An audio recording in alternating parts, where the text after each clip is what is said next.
What's going on, man? It's your boy G Monroe, Atlanta Duff for your sports talk, man. I'm back. I'm gonna start doing these verses, man. It's gonna be this versus that. So WNBA, NBA, women's college, whatever. I'm saying I'm gonna do verses. So this one right here, this is my first verses. We got Olivia Miles versus Caitlin Clark. Olivia Miles from the Minnesota Lynx, Caitlin Clark from the Indiana Fever. Who's better? I want everybody to like, comment, subscribe. Let me know down below who y'all think better, Olivia Miles or Caitlin Clark. I'm gonna tell you what I think. I'm gonna tell you what generally, you know what I'm saying, people think. But what people think ain't always the right way. So let's get it. Look, everyone loves to talk the deep range and the logo shots that dominate highlights. But today, I want to look at the overall engines of the offense. We're putting two of the absolute best young playmakers in the WNBA under the microscope. Caitlin Clark of the Indiana Fever and the rookie sensation, Olivia Miles of the Minnesota Lynx. The positives from Caitlin Clark. Her shooting range forces WNBA defenses to pick her up at half court. That extreme gravity opens up the paint and creates massive gaps for rolling bigs and baseline cutters. Elite transition passing. Her hit ahead passes and cross court lasers in transition are elite. She consistently ranks at the top of the league in assists because opponents have to blitz or trap her off screens, leaving teammates wide open. The negatives: high volume turnovers. The same aggression home run mentality that yields highlight reel dimes lead to high turnover numbers against physical WNBA guards who jump in passing lanes. Screen, navigation, and defense. Clark leading the entire franchise offensive load leaves her vulnerable on the defensive end, where physical teams tend to target her in isolation. Olivia Miles, the positives. Triple double threat. Physicality and probing. At 5'10 with elite upper body strength, Olivia handles the physical perimeter pressure of the WNBA with ease. She excels at deceleration, getting deep into the paint, shielding defenders, and using lookoffs to freeze the backline. Elite guard rebounding. She tracks the ball incredibly well off the rim, allowing Minnesota to ignite the break instantly without wanting the outlet pass. She's already proven her shot translate even with setting a rookie record 8 triples in a single game against the Valkyries.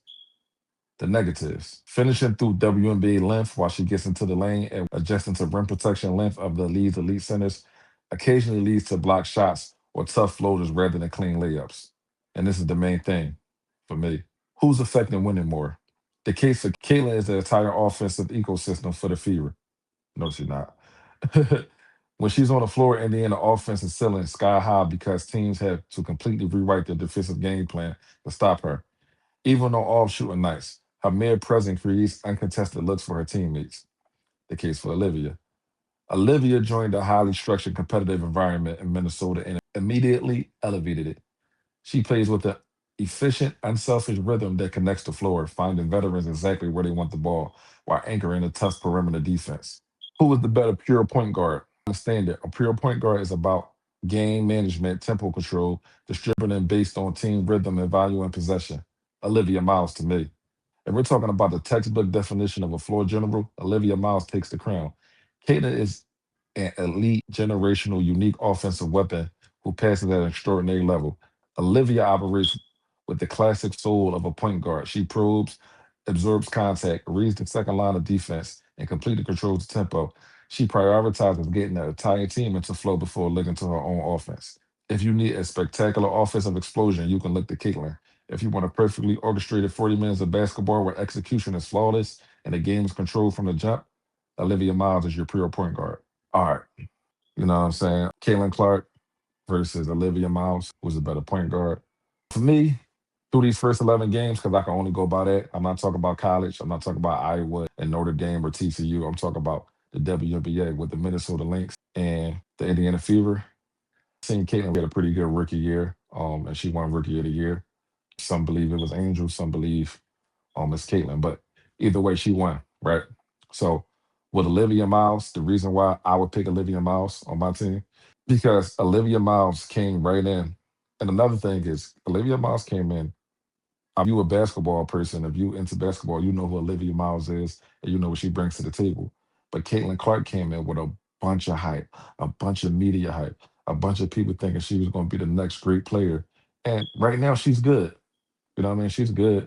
I don't want to take nothing away from Caitlin Clark, but if I'm being honest, I take Olivia Miles, and I believe Olivia Miles is better.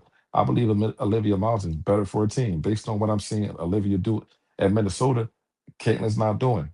Caitlin didn't do her rookie year. Caitlin didn't do this year. So Olivia Miles has already surpassed what Caitlin Clark has did, as far as winning wise, and far as leading her team. The thing, I'm like I said, here's the positives about Caitlin. Caitlin is a streaky spurt, playing spurt type of shooter to me. I think she has great spurts, and I think the spurts get people confused with the entire 40 minutes of a game. Um, Caitlin Clark has amazing spurts. She'll go through a spurt where she can knock 4 or 5 threes down in about 3 to 4 minutes, and she'll be rolling. Um, Best part of Caitlin Clark games to me is her passing, and she doesn't pass enough to me. I believe Caitlin Clark, if she focused on passing, could average 11, 12 assists a game. She averaged about 8. I think she can bump that up about 4 assists if she focused on passing. Because she'll get her shots. If you passing and getting everybody involved, she'll get her shots. And that's exactly how Olivia Miles is scoring right now. She's getting everybody involved. And now everybody's playing well. And then she's getting open and she's taking open shots and she's making them. She's getting open lanes, driving to the basket, and she's attacking it and making it. Caitlin is like, we know what she's gonna do. We know what she want to do. So it's a little bit easier guard. You got somebody like Olivia, who's, for instance, who's helping Natasha Howard play one of her best games. And this is a prime. I'm glad Natasha Howard is on this team. Natasha Howard played last year with Caitlin.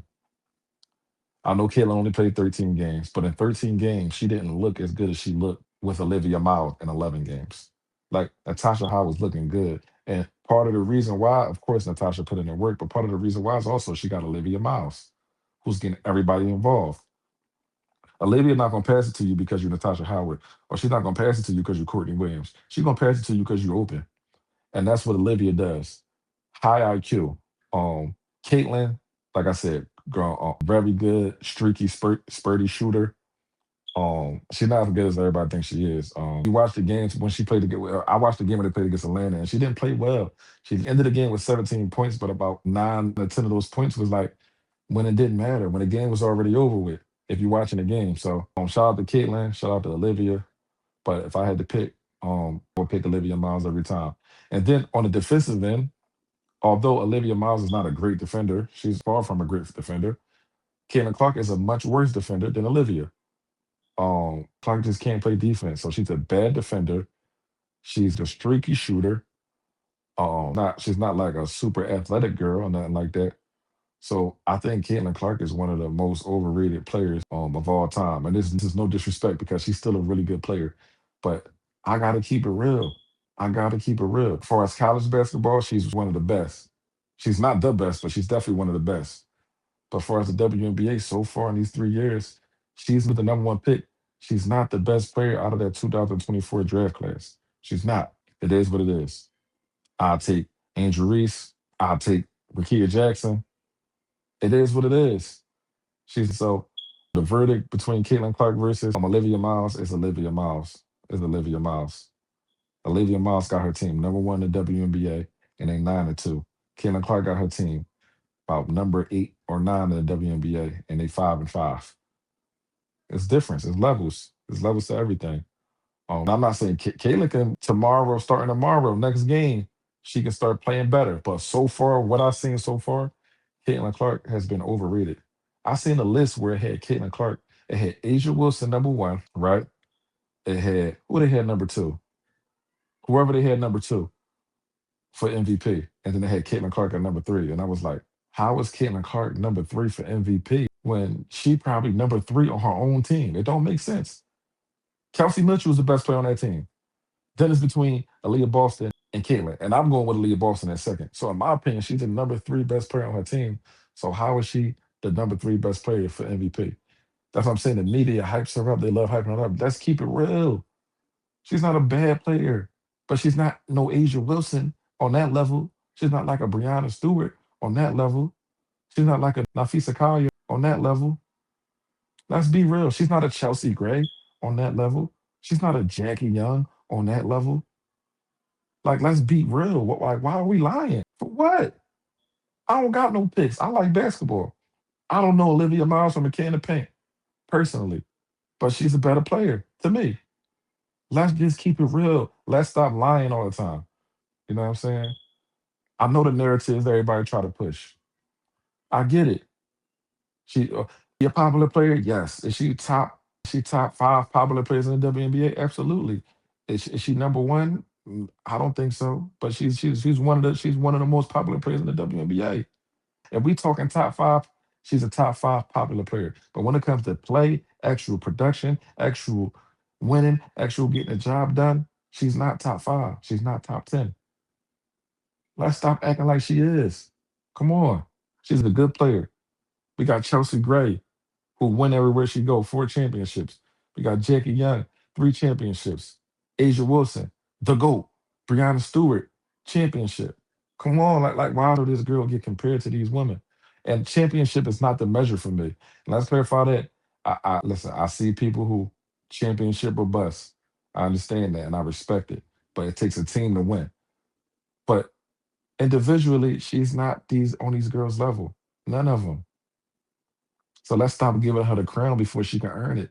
Cece hasn't had a winning season yet. Her rookie year, they went 20-20. That's not a winning season. That's a 500 season. Let's stop acting like she's so above and beyond all these players. Paige Beckers.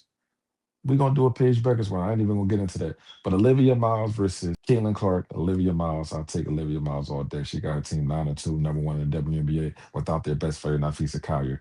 Caitlin is good, but we gotta keep it real. Let's just keep it real. You know what I mean? You hear the rumblings, you hear the noise. Let's keep it real. Everybody wants to play with Olivia.